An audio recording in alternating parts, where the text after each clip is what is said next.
Hi, I'm Mike Caldwell. I'm the Director of the Business Innovation Zone. The Business Innovation Zone, or the BIZ, was created to help high-growth potential entrepreneurs and businesses in central Iowa.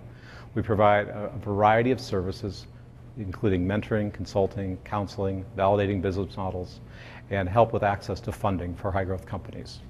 We offer also a number of networking opportunities, including luncheons once a month and all-day seminars on subjects such as marketing and finance. You can find out more about the BIZ at www.bizci.org.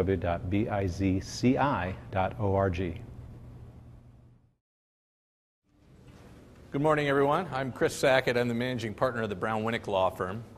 Before I got started today, I was going to apologize at the beginning for the dry nature of the presentation I have, but then I looked at the other topics that other people are presenting, and I think they're all sort of equally dry. So I'll lay that disclaimer out at the beginning, but hopefully we can make this interesting and interactive. So if anybody has any points or conversation or questions at any time, please go ahead and interrupt, and I'll be happy to address those, and we'll make this as interactive and useful to you as we can. If I don't remember to repeat your question, you can kind of wave at me too, because I know I'm supposed to do that. So without further delay, we'll talk about the securities issues in raising capital. So I like to start out by differentiating between the types of lawyers that you will encounter when you're trying to raise money for your business. You'll also encounter them in other contexts, but I think it's even worse when you're talking about securities laws, because if you've ever looked at the 33 Act and the 34 Act and all the regs underneath and everything, there's lots and lots and lots of law there. And you can get bogged down in the detail and bogged down in the law, but the reality is where you need to start this process and where your lawyer needs to start this process is with the business deal. So you need to get lawyers. In my fairly layperson parlance, what I like to say is you need business guys. You need deal guys. That's what the folks are that are looking to raise money. That's what your investors are. That's what you want your lawyer to be in your lawyer's mindset. So whether they're transactional or M&A lawyers, there will be securities compliance issues. They will talk about things like 504 exemptions and Reg D exemptions and Rule 144 and all of those things. You need to understand those, but you need the business deal to be the dog, and you don't want the legal tail to wag the dog. So focus should be on the deal. Compliance is critically important. You want to get it right, but you want your lawyer to focus on the deal. The practical effect of the securities laws. Again, there are lots of ways for us to parse this and talk about how the securities laws actually impact your deal. The reality is they complicate and add time and expense to your deal. That's how you're going to view this if you're out there trying to raise money and get your business capitalized. You have a business plan, and it sort of starts out with, I've got enough money to execute, so here's my business plan. What we've got to help you with is how do you get that money, and how do you do it in such a way that you minimize your risk from a legal standpoint without creating so many legal barriers that you can't execute your business plan. So it's very expensive, it's time consuming, but it's not nearly as expensive as non-compliance. One of the things that I expect one of my slides in a little bit will say is personal liability. One of the things you want to keep in mind under state and federal securities laws is if you get it wrong, there are lots of bad things that happen. So what we want to do is at the front end, as early as possible in your deal, structure your business properly, structure your offering properly. Your early stage offering, whether it's a founder's round or a seed capital round or whatever you refer to it as, will likely lead to a later round. And you want to make sure your early stage structure and methods don't negatively impact your later stage rounds. Because when you really get kind of some speed behind you and you're really starting to execute, it's challenging enough to find that what I call gap financing, or that next stage of capital. And if you've done something wrong and we have to go back and fix it, if we can, sometimes you can't, but even if you can fix it, you go back, you spend more money, you have to explain to your latest investors, why did you do the fourth amended and restated operating agreement? What was the reason for that? Well, sometimes you do it because your business model has changed. That's fine. If you do it because you got your structure off of LegalZoom, it might be a problem. It might not be a problem, but it might be a problem. What is a security? A security is very, very broadly defined by the SEC and by the state regulators. This is a pretty condensed description, but it's any instrument or transaction or scheme. The word scheme we like to try and avoid, but an expectation of profits from a common enterprise Predominantly, it does say solely, but predominantly is what you should think about from the efforts of others. So there are times where somebody comes in and says, we're raising money for our business. I'm going to be actively involved. My partner's going to be actively involved. We're each going to write a check for $100,000. And we move right past the securities issues, okay? You guys are both involved in both doing the deal, so you don't need to worry about, you're not selling a security there. There are other times when you're not selling a security, but you want to have some comfort there. Definition is broadly read by the regulators. So if in doubt, talk to your lawyer, find out whether you have a security issue or not. Where do these laws come from? State and federal, and they're very inclusive. And so when you have a security and an offering, it needs to be registered or exempt at both the state and federal level. That's a little bit confusing sometimes. So when you think about this and when you talk to your lawyer, again, these are not intuitive rules. So we usually start with the federal level. How can we make this work? A lot of our discussion today most of our discussion will be federal specific. But then we need to look at where will you be conducting your offering, where will your investors be from, and do we have an applicable state exemption as well? Sometimes the laws work together, sometimes they don't. So you have a federal exemption. For example, we'll talk in a little bit about Rule 506. Rule 506 is a commonly used exemption to allow you to sell your securities at the federal level, and it preempts state law for the most part. So if you're there, you're in pretty good shape. There are other exemptions like a Rule 504, which I can talk about in just a little bit as well, which does not preempt. So you don't stop your analysis then. And if you happen to have all investors in Iowa, we look at Iowa. If you have investors in Iowa and Hawaii and California and Minnesota, we look at all those states. You've heard of blue sky laws. That's what we're talking about when we talk about blue sky laws. Sometimes the regulators work together and sometimes they don't.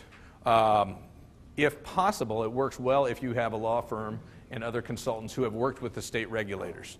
Locally, as you wouldn't be surprised, it's more common for people when they're doing offerings to have offerings in Iowa, Nebraska, Missouri, Kansas, Minnesota, Illinois. So our firm has worked with a lot of the Midwestern states and a lot of the other states. And we can tell you some of the states that are, some of them we know kind of like the back of our hand because we've worked with them so often. Others are more difficult. And so you just have to work your way through that process. So I mentioned that for each offering, you have to either be registered or find an exemption, federally and state. We're going to focus today on private placements, non-registered offerings. We do and have done many registered offerings, and we can talk about that, and if anybody has any specific questions on that, let me know. We can compare and contrast a little bit. The reality is most of the offerings, especially with early stage companies, are private placements. Again, registration is time consuming. It's very expensive, and it's frankly, it's a pretty frustrating process for most entrepreneurs because the SEC and the state regulators move at their own pace. And so a lot of times I will get asked the question, how long will this take? Right now I'm talking about registered offerings. That's a tough process. We try and take longer at the front end, making sure we anticipate and cover all of our bases so that we have fewer comments. And again, I'll get off the registered topic in just a minute. But the way that process works, you file the registration statement, satisfying all the requirements that are in the regs. The regulator then reviews it. There are some timelines they have to stick with, but they give them quite a bit of time. They then send you back a letter with their comments. Fewer is better. You'd rather get 5 comments than 105 comments. And then you respond. Sometimes you say, no, you're wrong. Sometimes if possible, you just try and modify your offering so that you can make it fit. It's an interactive process with the regulator.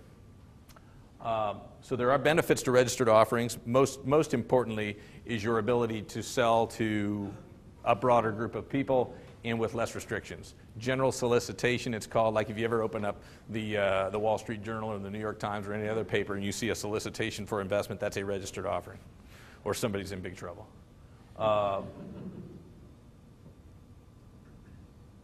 So let's talk about offerings and these exemptions that we're talking about. Now we're back talking about exempt offerings. You've all heard about term sheet offerings or private placement memoranda. That's what we're really talking about. The exemptions and the disclosure requirements depend, they vary based on who you're selling to, accredited versus non-accredited. Normally we'll simplify that down to sort of rich people and not rich people. From a legal and a risk standpoint, if you can limit your offering to accredited investors only, it's safer for you. It's generally, more efficient. The regulators like it better. And if you think about, and we do, and we hope you don't have to very often, but if you think about what would be the worst kind of plaintiff to sue you in a securities claim, the worst kind of plaintiff would be the little blue-haired lady who grabbed her last $50,000 from under her mattress and invested it in your company and then lost all of her money. That would be a very bad plaintiff. Now you take the super rich guy who invested $50,000 because it was sitting on the counter, and you did proper disclosure things. You're in pretty good shape there. So accredited investors generally we would prefer over non-accredited, but there are an awful lot of offerings that have non-accrediteds. There are some additional requirements when you have non-accrediteds. In many cases, it requires audited financial statements and some additional disclosure. Where you're selling, we talked about that. Which states you're selling in. Again, fewer states can be better, but the reality is a lot of times people come to us and they say, we've got investors lined up in these states. That's great. There are a few states where the regulators or the regs are particularly difficult to deal with, and we'll just tell you that if we know, or we'll tell you that when we know. How much money you're raising. The exemptions we'll talk about in a little bit under Rule 504 for private placements vary depending on the size of the offering in some cases. And so really the thresholds I'm going to talk about are $1 million, and there is a $5 million one. It's frankly, it's a little bit less applicable for the most part. That's a 505 exemption we can talk about a little bit. Then who's selling? Generally speaking, you want the people selling need to be registered or exempt also.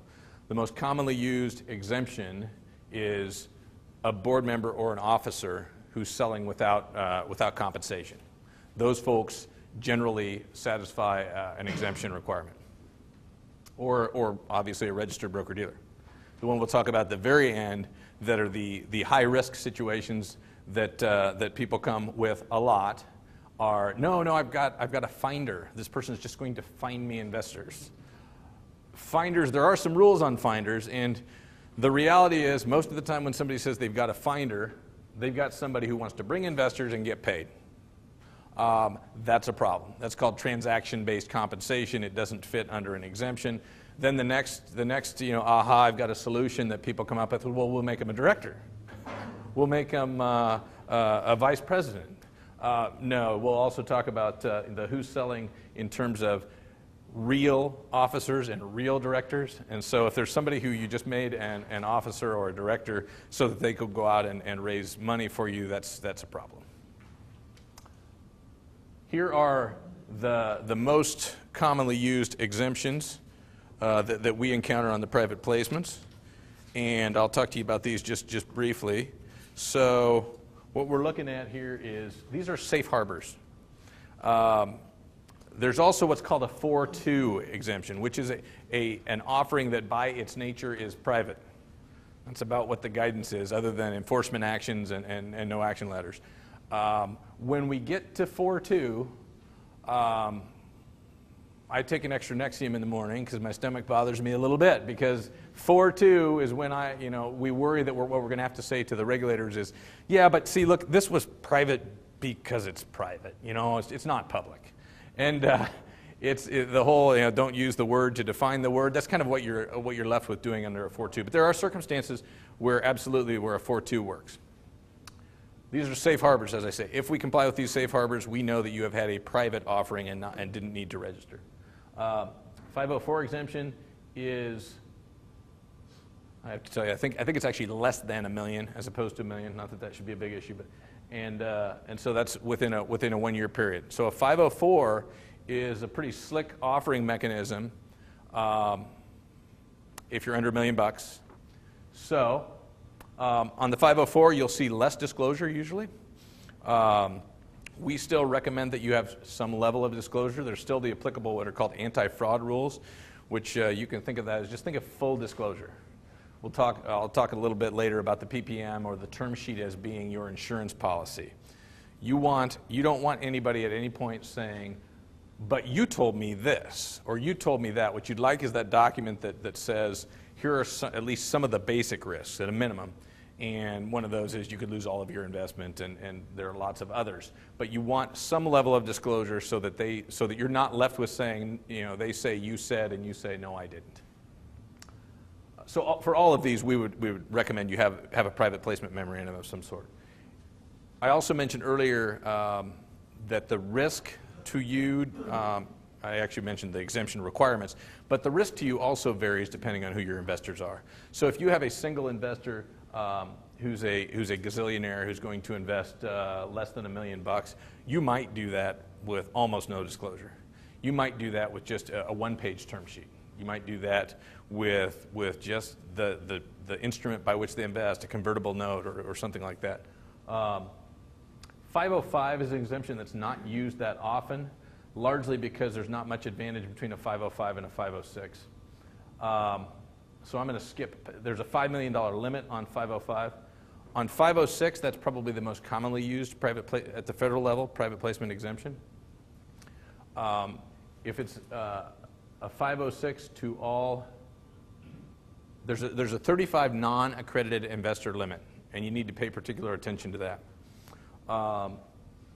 If you offer to non-accredited, so non-rich people, that's when you get into some additional disclosure requirements. You also get into audited financials as a requirement. And it's not always intuitive who is accredited versus non-accredited. I just did a deal just recently. It was a convertible note with a sophisticated, by the way, there's a sophistication requirement under 506. Nobody ever seems to have trouble with that. They always say, oh, this person's sophisticated because they have the money. That's not quite the test. But so we recently did a deal where it's kind of an investor group, a large group in the ag sector, that what they do is they aggregate money and make investments that they think will benefit their group members. Feels like it's accredited. They've made lots of investments. They're sophisticated. They've got a management team. But early on this deal, I'm looking at this and I'm thinking I don't see that they're accredited. So talk to their attorney. In fact, the investor group answered me saying yes, we're accredited. And so then I was able to get to their attorney and say how, and the answer is, oh no, they're not. Sorry, they shouldn't have said that. So we had to work through some different angles on the exemption, which we were able to do. Accredited investors, we'll spend very little time on there. There's about 10 items that make somebody accredited. You see the parenthetical, that's probably the biggest deal. Real directors, officers, general partners, et cetera. So that's why your early stage, your kind of founders round, usually you're in pretty good shape on that. Than the rich folks. Persons with net worth greater than $1 million or income in excess of $200,000. And did the change that took place now is that excludes the value of your personal residence? Correct. Okay. The bottom one also, entities with assets in excess of $5 million not formed for this investment. Little side note, one of the things that people sometimes do is we're doing an accredited investor offering only, okay? Then what they do is they take 10, 20, 50 non-accredited folks and they form a new entity, an LLC or whatever, and they say, now we're accredited because we've got, we satisfy the net worth requirements and that. If your entity is formed for the purpose of making the investment, there's a look-through to see whether those individuals are non-accredited. Remember, you can still have non-accredited investors in some offerings. It just makes, first of all, there's a 35 non-accredited limit. Second of all, audited financial requirements. So that also, there's another act, which I'm not going to talk about much, which is called the Investment Company Act. If an entity is formed for the purpose of investing in other entities, that raises this other federal act that also has tough registration requirements. So you should assume that you're going to be subject to these rules. One of the other things that I say to clients, sort of tongue-in-cheek a little bit, but it's absolutely true, is when we start talking to somebody about securities laws and they're not familiar with them, I will tell them, okay, think of all of the things that make a lot of sense that would make it really easy and efficient for you to go out and raise money. And then I'm going to tell you that the securities laws are going to tell you that you can't do those things. I lay that out so that I say, now I like to take a more practical approach and try and definitely focus on how you can, but a lot of the things, how would you raise money if it weren't for the limit on general solicitations and advertising? Well, maybe you'd run a radio ad, maybe you'd put a billboard up, maybe you would put an ad in the paper. You would get your offering and your business deal in front of as many people as you could, whether you know them or don't know them, or know whether they're a suitable investor or not a suitable investor, and that's prohibited by what's called the rules on general solicitation and advertising. Private placements do not allow general solicitation. That also is what creates the urge to find these finders. And by the way, my experience with finders is they don't know nearly as many people who have as big a checkbooks as they say they do. But in any event, so you have to have, the securities laws use words about like this. You need to have a pre-existing substantive relationship such that you have reason to believe the person that you're talking to has the capacity and ability and interest level to accept the risks of this offering and to make this investment. It's kind of a squishy test. And it gets more attenuated as you go on. So this person is a friend of the chairman of the board. Okay, pre-existing substantive relationship, fine. This person is a friend of the brother-in-law of a board member. Okay, it's getting out there a little ways. Then you get the friend of the friend of the friend, and it gets way out there. You'll have to make that call. Your attorneys can advise you of the risks. You're going to have to make that call ultimately yourselves. The general solicitation prohibition, you have to be very careful on that. If you do it, and the regulators get involved earlier rather than later, they may never find out about it. But sometimes they'll have, even before a registered offering, if you do some sort of a solicitation before you're registered, they'll have a cooling off period. If this offering is time sensitive, you'll have to back away and take some time to let the impact of that conditioning of the market, have to let that go away. So you have to be careful on general solicitation. Limitations on resale, that's another one that's important. Basically, your attorneys can give you a ridiculously complicated memo on transfer restrictions of stock or securities sold in a private placement. What you need to know is they're not readily transferable, at least for a period of time. And so that will be disclosed in whatever offering document you hand out, but you need to know that. So if people say, well, I'll do this investment at any time I want to, I'll just liquidate or transfer the stock. First of all, it's probably not liquid. And second of all, there will be some rules against transferring those early on. And there will be informational requirements. We talked about that, the disclosure requirements. Customers would probably be a pretty darn good fit. You know them because you have a business relationship with them. The business relationship with them is substantive and would lead you to believe they have interest and some experience and knowledge of this industry. Probably a pretty good fit. Probably a pretty good fit. The risk continuum is maybe somewhat common sense, but people sort of get it backwards sometimes. The more risky your investment, you can solicit risky investments. That's fine. In fact, a lot of early stage companies are very risky. More risky, more disclosure. You need to tell them the things that could happen so that if they do, they will not have a good action against you. Less sophisticated investors, more disclosure. Plain English, lawyers are terrible at it. The rules say we have to do it, but we're not good at it. Hopefully, I hope that if you work with us, that you'll find that we're better at it. But if you've ever looked at a legal document that know all men buy these presents that what in the heck is that? I don't know what that means, and we don't want our investors to look at something and say I don't know what it means.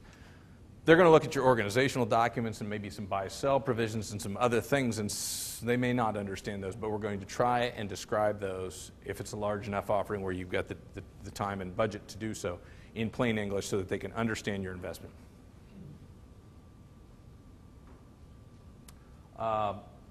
Full prospectus, there's a prospectus light, term sheet, one pager. They're all it's a continuum, right? It's how much risk you're willing and able to assume. Audited financial statements may be required depending on the exemption and if you have non-accredited investors. Audited financial statements add expense and time. Even if you have a startup company, you think, how much could it cost to do audited financials for a startup? I mean, we've got nothing. It's a few $1,000s, you know. Personal liability, that's the most important thing there. Rescission is also important. So if you do this offering and you get down the road and you've blown the exemption, they can make you send all the money back. Worst thing about that, in addition to your business model not working without the money, is you probably spent the money. So that you don't want to end up with a rescission event. You certainly don't want to end up with personal liability. So that's why there's this balancing. How much disclosure is too much disclosure? You know, you will have, usually in this process, you will have just written your business plan. And it's shiny and it's got a red bow on it, and you're taking it to lenders and saying, this is why we're going to succeed. You would not take your PPM to your lender and say, this is why we're going to succeed. You know, the PPM can start to look like a document that says, this is how we're going to fail. Now, we will try not to do that, and there will be this balancing act, but we have to disclose risks. If in doubt, disclose. If there's uncertainty, disclose the uncertainty. You don't have to be right. You don't have to be omniscient and seeing the future, but you do need to disclose. And there will be lots of uncertainties. And if during the course of your offering, certain things start to crystallize, it's not real easy to know when you have to do a supplement or when you don't have to do a supplement, but you want to keep it in mind. Broker-dealer, again, quickly, because I want to make sure that there's plenty of time for questions. Whoever's selling, when there's somebody selling a security, there is a broker-dealer issue. So is it a registered broker-dealer? Are you working with one of the registered broker-dealers here in town? That's pretty safe ground. If not, if you're selling it yourself or your board is selling it, they can't get paid for doing it. Now, the person selling can, in fact, go to personal connections of another director. So let's say you designate the CEO and the chairman of the board to sell your offering. That person can go to the connections and personal relationships of the rest of the board and the officers. That's okay. You do need to be aware of, you can't sell in an offering more than once in a 12-month period under the exemption I'm talking about. So a mistake that sometimes gets made is you want to think about how hard is this offering going to be to sell? How hard is your follow-on offering going to be to sell? Who's good at selling? Who's not so good at selling? Because once in a while, you'll find a company that pretty well has their investors lined up for the early stage offering. And they take their best seller, or worse yet, they identify everybody as, you know, the whole board is selling. And then we've just lost everybody who would qualify for the exemption, or we've lost the best guy. So you want to keep some dry powder in that regard. Keep a person back who would be a good seller for you. You want to repeat that question? Sure. The question was, does the 12-month period apply kind of on an investor-by-investor basis versus? And the answer is no, it does not. It applies to the person selling. So within a 12-month period, that person can't do another exempt offering. So you close out one offering. Now, if you've got another person who's going to do the selling in the next one, you're in pretty good shape. Or if you have a registered broker-dealer, you're in pretty good shape. Which raises a pretty important issue that people always, this is somewhat on the legal side, somewhat on the business side. You know, sometimes the question should always be in everybody's mind, how much money do we need to raise? And the how much money do we need to raise is you want to raise as much money as you will need, and then you know, add in a little cush, because if you run out of money and you're in one of these periods, one thing about that I won't talk about a lot today, but offerings can be integrated, meaning one offering had an exemption, you think another offering has an exemption, but for one reason or another, they're either too close to each other or too similar to each other. It looks like you did the same offering in stages or something like that. One gets integrated into the other and can blow the exemption. I'm not doing a very good job of explaining this, but integration issues can be really important. And so if you're looking at, okay, when you're doing your offering and structuring your offering, you want to look at your capital need and your timeline, and then you want to, you know, assume that everything takes longer and costs more than you expect. Build that into your offering. Try and really drill down as much as you can and then build in some cushion. Now, of course, that early stage money is the most expensive money you'll ever raise. So, in the same sentence where we say, absolutely raise what you need to get to the next stage of financing, whether that'll be another equity round or a debt round or an institutional debt, institutional financing. Then we tell you, raise enough, raise enough, raise enough. Then we say, but don't raise too much because it's too expensive. That's a balancing act. That's a balancing act. The down round financings that you sometimes hear about, where you, even if you got real close, but you're still, you're $500,000 short, $1 million short, whatever it might be, but you need that money to execute. Those can be pretty painful. They can be pretty emotional. Those can be very difficult, and so you want to the extent you can, anticipate that. To Christian's point, it is amazing how often before you're in the offering or early stage in the offering, everybody's willing to write a check. I believe in you. You bet, that sounds great. Let me know, and it's ready because I'm going to write you a check. And then a lot of those folks are sitting on their checkbooks for a long time. It happens a lot. Even some of those folks who really are going to write a check, but they like that last period of time is when a lot of checks get written. And then there's issues about how do you structure it. Do you escrow funds? Do you not escrow funds? You escrow funds if you need to. You've got people who say, well, I like this, but I don't want to write the first check. If you're telling me you're going to take, you're doing a $2 million raise, and I'm going to write the first check for $50,000, well, I know you can't execute with $50,000, but I'll bet you'll spend my money. And so in that context, you may need to escrow for a certain period until you hit a certain critical mass. And there's lots of ways to slice and dice that, but you will have a lot of people saying, I don't want to be the first one on the bus here. Finders, I mentioned that. Finders they come in all shapes and sizes. They're usually folks that don't have a real job.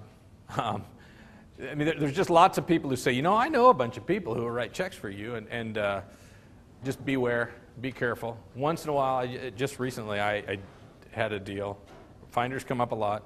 I did have a deal where somebody said they were going to bring somebody on board into the company, largely because they were going to make introductions. They were not going to pay them for the introductions. They were just going to pay them. That is not transaction-based compensation. It's really slippery ground. What did this person do besides bring leads to you? Now their point was, though, they were going to pay them whether they brought any people to the table or not. You have to think about the business rationale about that if there's nothing else that they're bringing to the table besides people.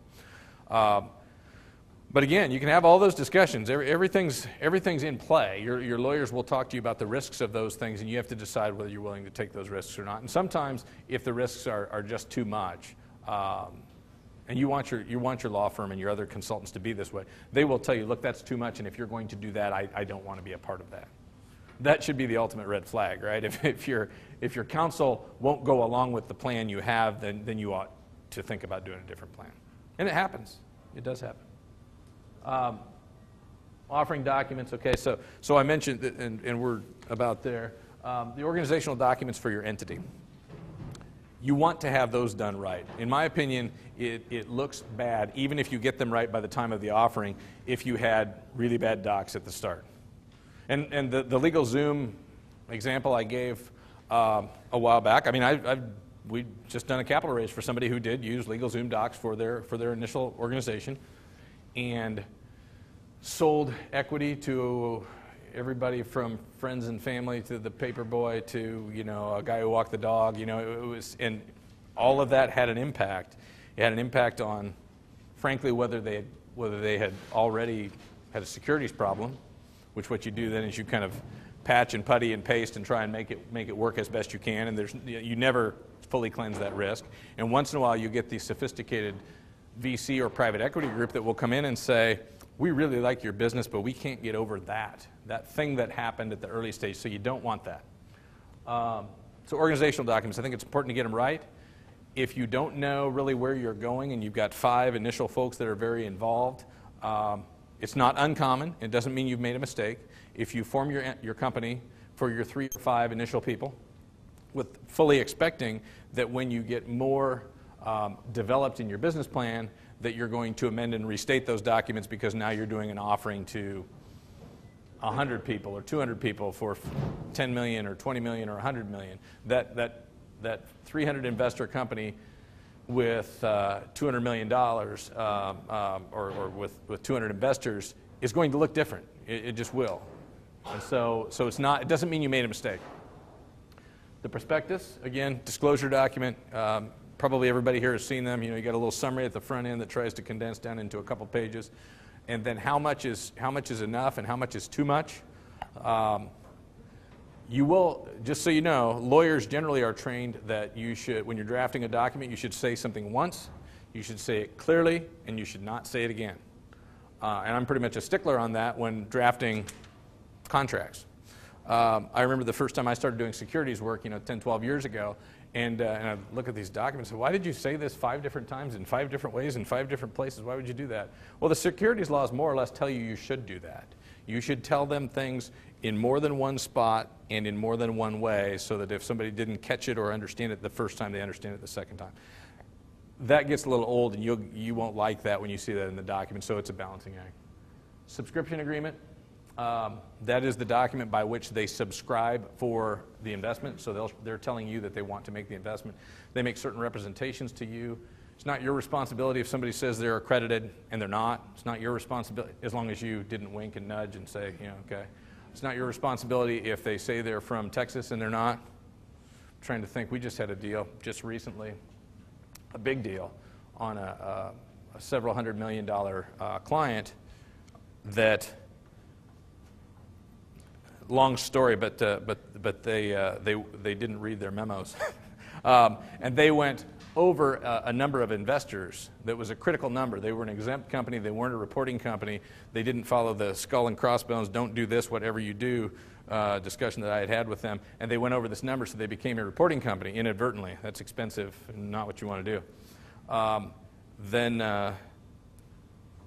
Then they went out and they had to go do some buybacks to get back under that number. And they had a representation from someone that they were from a particular state. And we asked them at the front end, are you sure they're from that state? Because we've got a problem in that state doing the buyback. And oh yeah, they're from that state. And then months went by and this problem became an issue and the regulator wouldn't cooperate with us. And then ultimately it turned out the person wasn't from that state. That's actually a good ending to the story because then they could still do their deal. But if an investor checks the box, says, I'm accredited, if the investor says, I'm from Iowa, and it turns out not to be the case and you didn't conspire with them or something, you're in pretty good shape. The subscription agreement also has a whole lot of warranties and reps that come directly from the securities laws. You'll look at them and those will not be as plain English as you and I would like, but the reason they're not is because we're parroting the language from the code or from the regs. We're saying, I'm purchasing these securities for investment purposes and not for resale. I understand that my entire investment is at risk. I've reviewed the operating agreement, the organizational documents, this PPM, and nothing else, et cetera, et cetera. Form D is a filing that you do. And last, and then I'd open up to any questions or comments you'd have. As you can see, common sense is not enough. You need to have legal counsel that knows these rules and is experienced in working with them. The other reason you want them to know these rules is they know the solutions to the problems. The solutions to the problems are not things like, well, we'll just make that person a director. No, somebody thought of that before. And so that doesn't get you there. Or we'll just take these 5 people and have them form a separate company. They'll each put in their $200,000 and now they'll be accredited. No, that doesn't work very well either. But there are workarounds, there are solutions. You just need somebody who thinks about those. Sure. So the question is, what do the securities laws and what do they mean when they say pre-existing substantive relationship? There's not a lot of guidance on that. It's a little bit of a finger in the wind test, but and you will want to make it more attenuated, and we'll want you to make it less attenuated. But remember, it's going to include relationships that your entire management group has, or that the company has, really. Okay. So the company's relationships and its board's relationships. If you know folks personally, prior to the opportunity arising, you're going to be in pretty good shape. If you know them from a business standpoint, you're going to be in pretty good shape. If you've never met them before, and this happens a lot. I mean, I hear a lot of times people say, You know, let's you know, everybody's not from Des Moines, but let's say it's a Des Moines company. There's a list of 20 people whose names I hear, you know, over and over and over again, and that's okay if they happen to know the people with the last names that a lot of us know, but a lot of times they don't. They just know that that guy's got a lot of money or that woman has a lot of money. That doesn't get you there.